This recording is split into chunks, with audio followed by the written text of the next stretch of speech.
برنامه سیاسی و تحلیلی دیدگاه. به نام خداوند بخشاینده و بی‌نهایت مهربان. سلام و درود به یکایک شما بینندگان عزتمند. امروز در برنامه تحلیلی دیدگاه درباره زندانی سیاسی 70 ساله روزنامه‌نگار مشهور تاجیک حکمت الله سیف الله زاده صحبت میکنیم. خبر شد که حکمت الله سیف الله زاده در زندان وضع سلامتیش نهایت بد شده است و او را از زندان به بیمارخانه برده‌اند و حالا حالتش نهایت وخیم ارزیابی می شود. زندانی سیاسی 70 ساله حکمت الله سیف الله زاده روزنامه‌نگار و عضو ریاست عالی حزب نهضت اسلامی تاجیکستان با بد شدن وضع سلامتیش به بیمارخانه محبس انتقال داده شده است. حکمت الله سیف الله زاده در زندان شهر وحدت معروف به کرپیچنی به سر میبرد.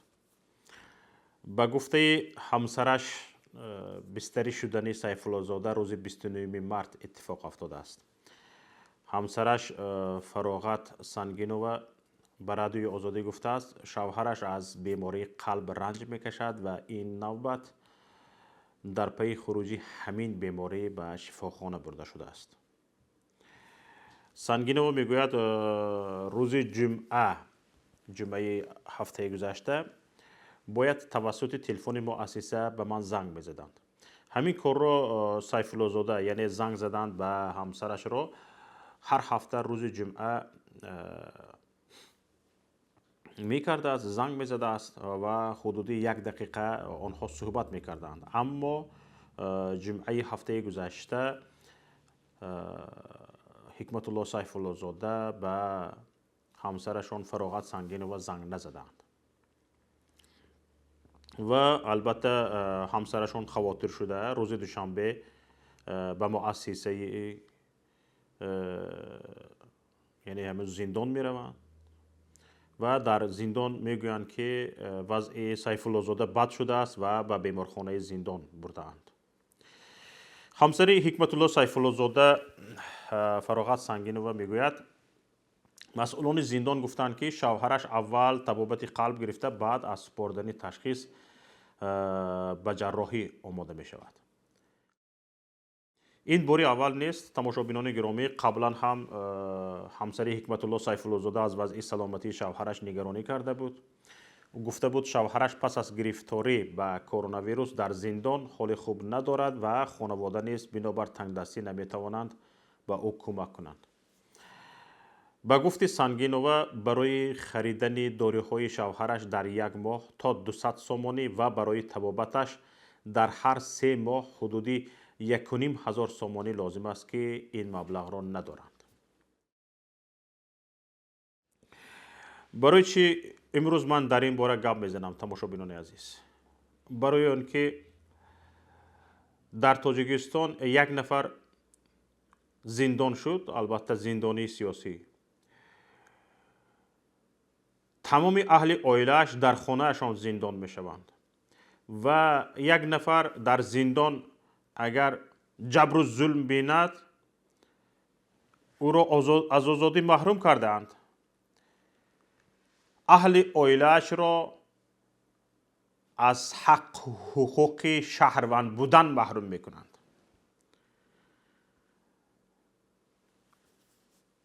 ببینید در همین جا در حال وقتی که همسر حکمت الله سیف الله زاده مراجعت میکند در حال جواب میدهند که گویا حکمت الله سیف الله زاده بیمار شده است، از زندان به بیمارخانه انتقال دادند. در حال جواب میدهند. همین در حال جواب دادن آنها شبهه‌ناک است و نگران کننده هم هست. برای چی؟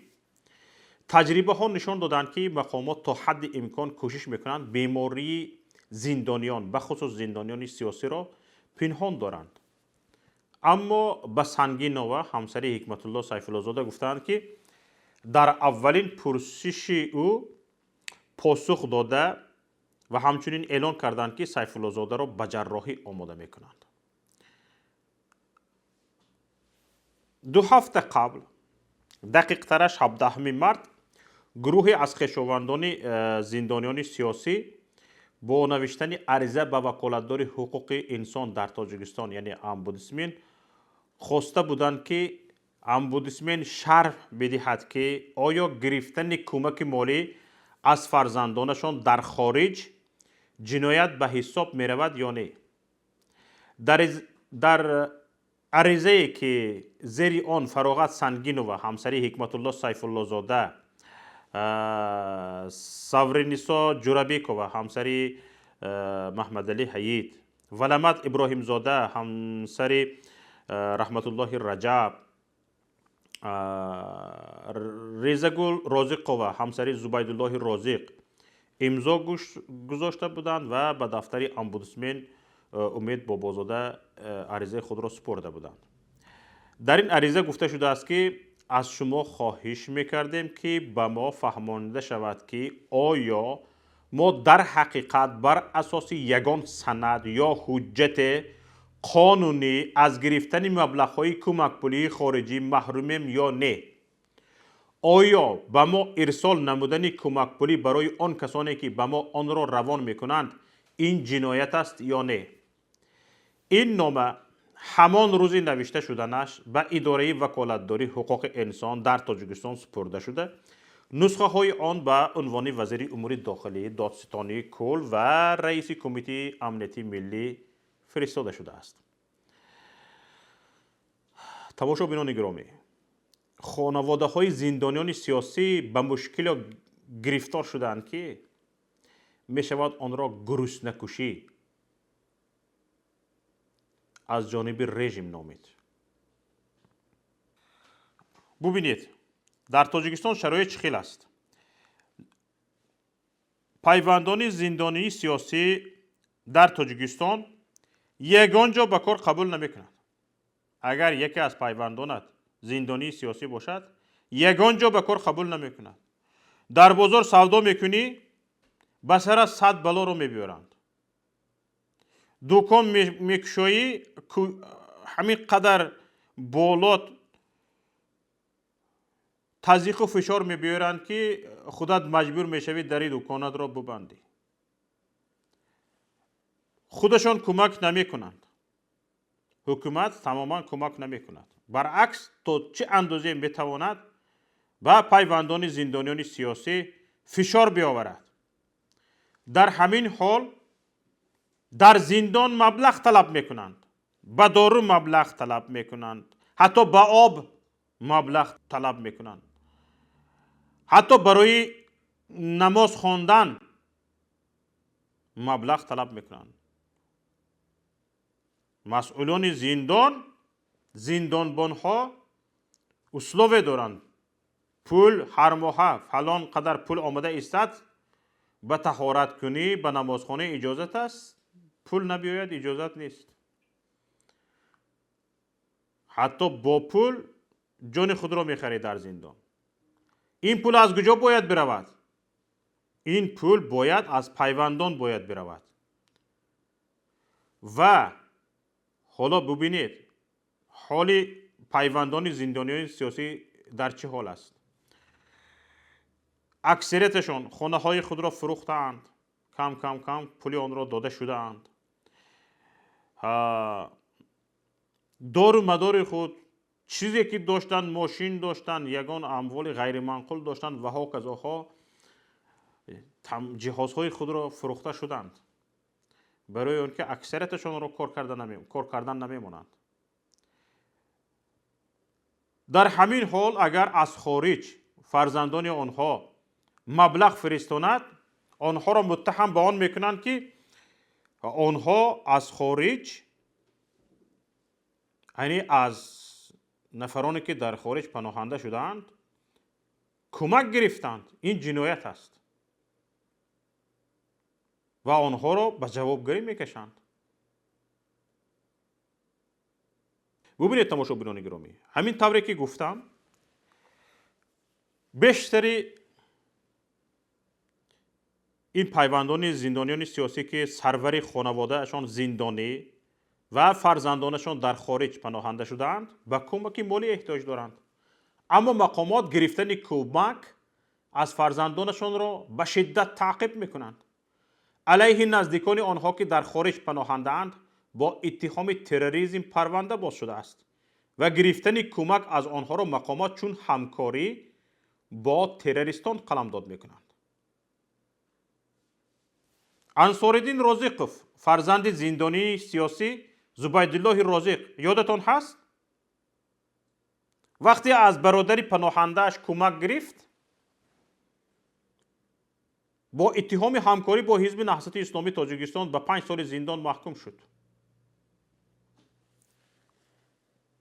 دانیار نبیف بابای دانه موسفید 87 ساله که به خانواده زندانیان سیاسی کمک میکرد با اتهام کمک به تروریستان به 7 سال زندان محکوم شد. حالا ببینید اگر او زنده ماند در زندان تا از زندان برآمدنش 94 ساله بشود.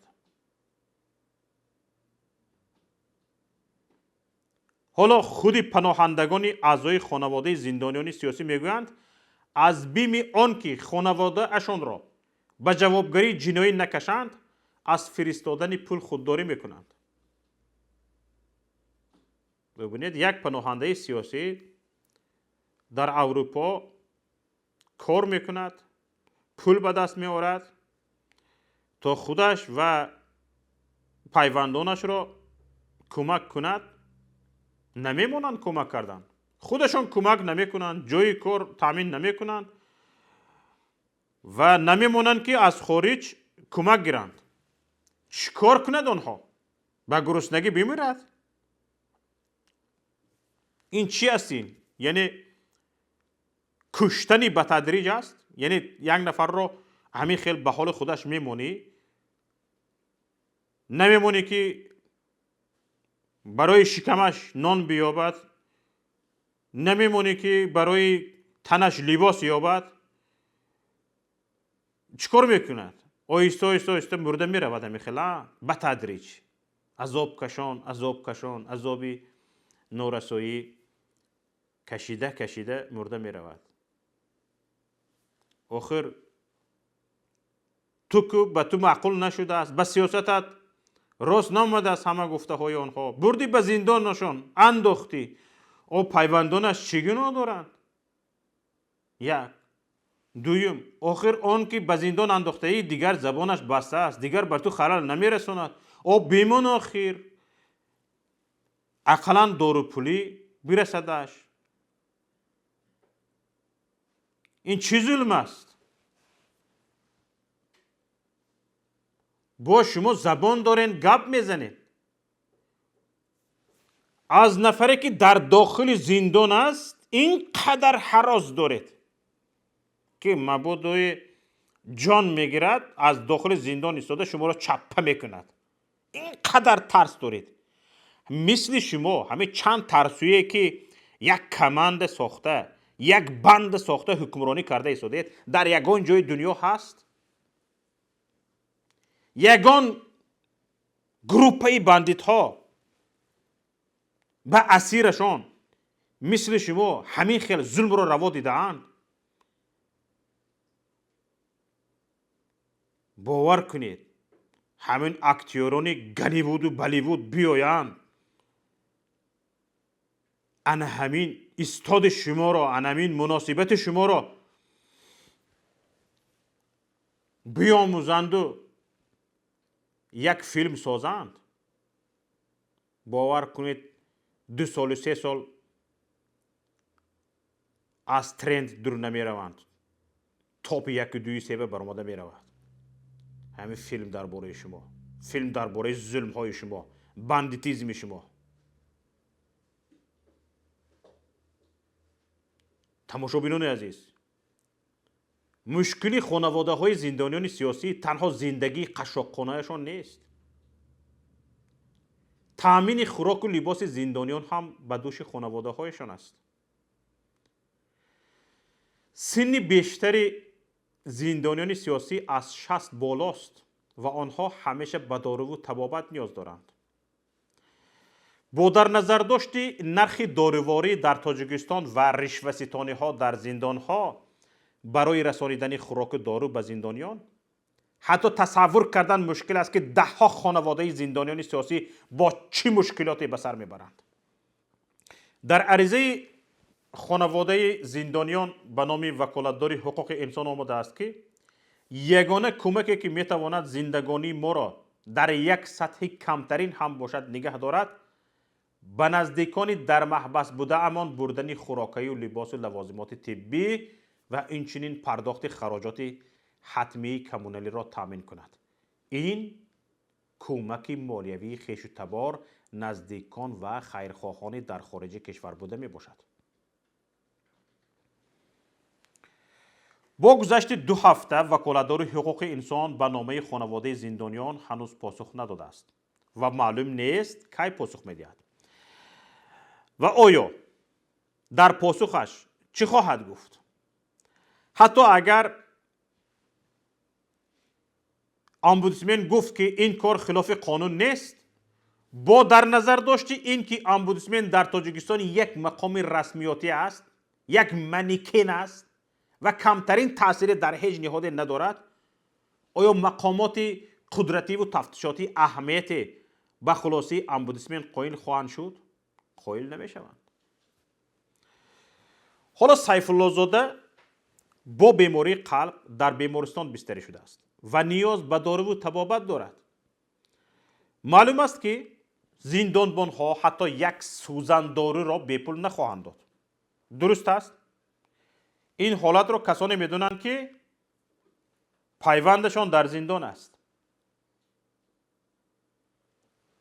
حالا ببینید، در همین حال باید همسری سیف الله زاده از کجای مبلغ به دست آورد و به شوهرش دارو بخرد؟ یگانه امکانیتش این است که از خارج دوستان پدرش کمک کنند، اما حکومتیان این را مسدود کردند و امبودسمن در دادن شرح حقوقی این مسئله تأخیر میکند، در حالی که به جان شوهرش خطر تهدید میکند. در همین حال باید زنی همسری حکمت الله سیف الله زاده باید چیکار کند؟ دادش را به کی گوید؟ نونآور خونه‌اش، همسرش، شوهرش، پدری فرزندانش در زندان است، بیمار است، به دارو نیاز دارد، به طبابت نیاز دارد، خودش یک زن مشتیپر است، یک جای درآمد ندارد. چیکار کند؟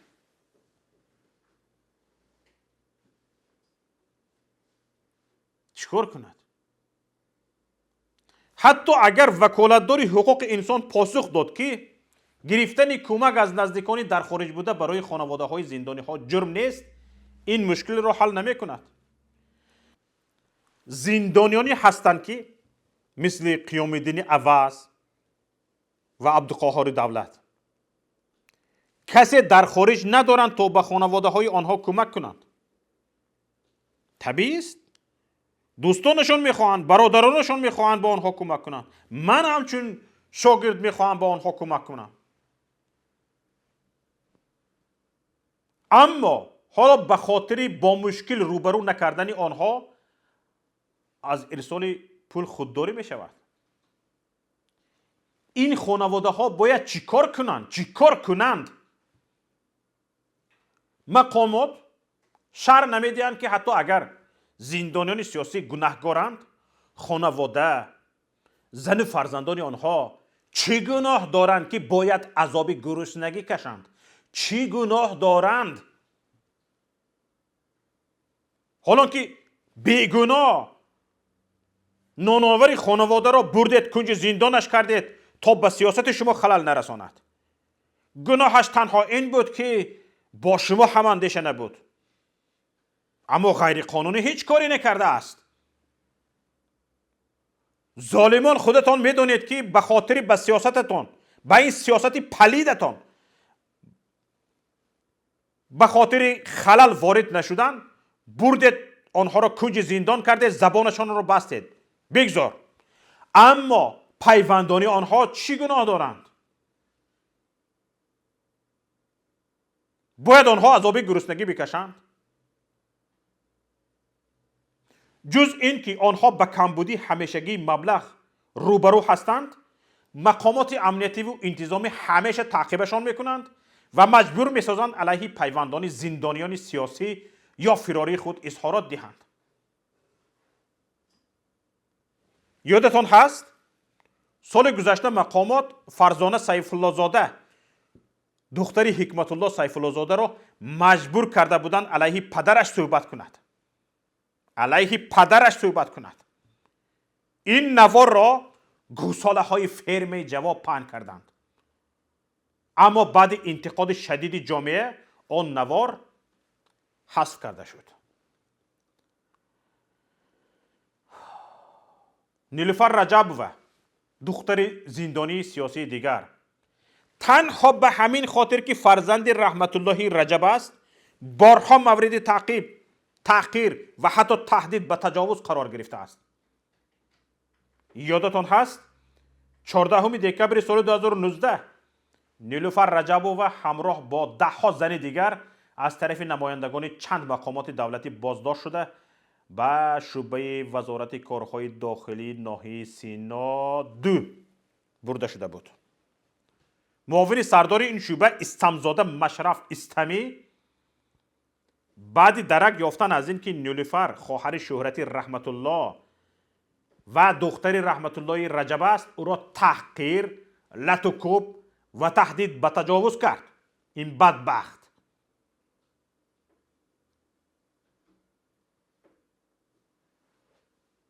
این چی بیدادی است؟ بیماری امروزه سیف الله زاده باری اول نیست و او تنها زندانی سیاسی نیست که بیمار می شود و خانواده اش به مشکلی دریافت مبلغ برای خرید دارواری روبرو می شود. از خود خانواده سیف الله زاده شخصاً به خودم گریه کنان، ناله کنان چندین مراتب زنگ آمد. چیکار کنیم گفته.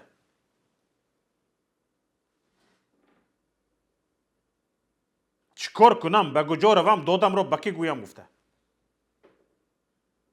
ما هم داریم خواهش کمک کردن. به یک نفری، به یک زیایی سطح ملی حکمت الله سیف الله زاده کمک کردن. مگر نمیتوانیم؟ میتوانیم. اما نمیخواهیم کمک ما درد سری باز پیوندانشان شود. این چی بیدادی است؟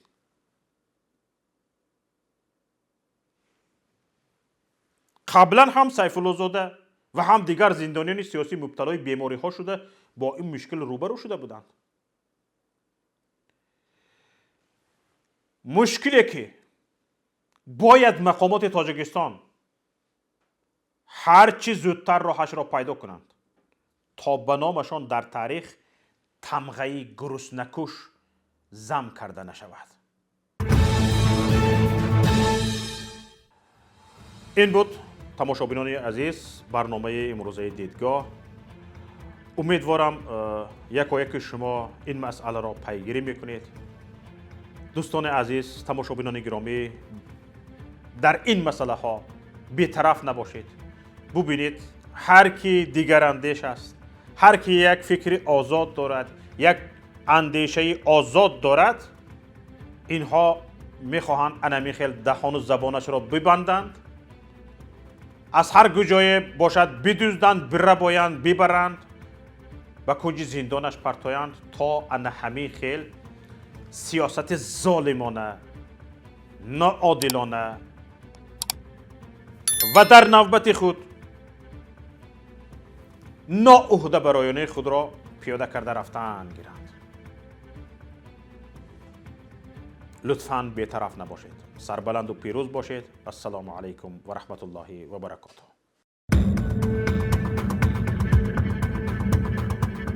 برنامه سیاسی و تحلیلی دیدگاه.